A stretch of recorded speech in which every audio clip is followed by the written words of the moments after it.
Basta po, Doc Willie, Doc Lisa, malakas ang ulan ngayon. Ilang araw na umuulan. Hindi niyo na ba napapansin? Marami na po nagkakasakit. Di ba kayo nagtataka? Basta umuulan, giniginaw tayo. Bakit nagkakasakit? Paano iiwas sa sakit pag umuulan? Ito mga tips natin ha. Number 1, bakit ba nagkakasakit pag nabasa tayo ng ulan? Ito ang dahilan.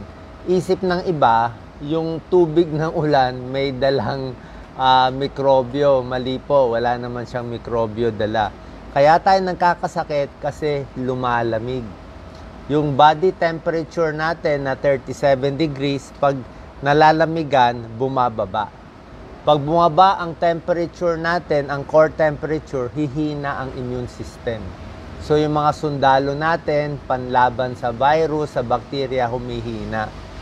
Pangalawa, pag nabasa ka ng ulan, yan, let's say nabasa tayo. Kanina, sa lakas ng ulan, umaabot dito. Pag nabasa ka, may tinatawag na wind chill effect. Di ba pag nabasa yung baro mo, nabasa ulo mo, tapos pag nahanginan ka pa, malamig masyado. So, doble ang ginaw. Okay? Pag masyadong maginaw, pwede nga mag-constrict. Kikipot yung mga ugat natin sa kamay o sa paa. Palakas ng palakas. Immune system natin mas mahina, kaya matamaan lang tayo ng konting virus, konting bakterya, magkakasakit na agad. Yan. Tsaka pag rainy season, dikit-dikit yung mga tao, sama-sama, mabilis magkahawahan. Yan o, ang lakas o, non-stop. Ano gagawin natin pag nabasa ng ulan? Tingnan natin kung matapos natin yung video natin. Palapit na ng palapit yung ulan lapit tayo So, ano gagawin? Hindi pa naman ako basa. Dapat magpalit agad ng baro. Pag nabasa kayo, pag uwi, palit agad ng baro. Second, i-dry mo maigi. Okay? Dry mo yung buhok mo, dry mo yung ulo, dry mo yung katawan. Ang pinakamahalaga din na dry, ang paa. Bakit ang paa? Unang-una, pwede kayo magkaalipunga. Very common ang fungal infection, yung nabasa ng ulan, kaya nagkakaalipunga. Isa pa po, ang deadly na kamamatay, leptospirosis. Lumusong sa baha. Pag lumusong kayo sa baha, magsabon at tubig ng paa, lagyan mo agad ng alcohol. Okay, lalo na kung may sugat, delikado. At kung talagang madumi yung tubig ng baha, may gamot pa tayo iniinom. So, i-dry ang sarili, keep warm. Doon ka sa mainit na lugar. Pwede kayo mag-shower, pero mainit lang na shower. Warm shower, bawal ang malamig. Uminom ng mainit, hot tea. Okay? Herbal tea, lemon tea, chamomile tea. Matulog, magpahinga, mag-jacket. Dapat nag-jacket ako ngayon. Palakasin ng immunity, yung mga citrus fruits. Okay, vitamin C, orange, dalandan.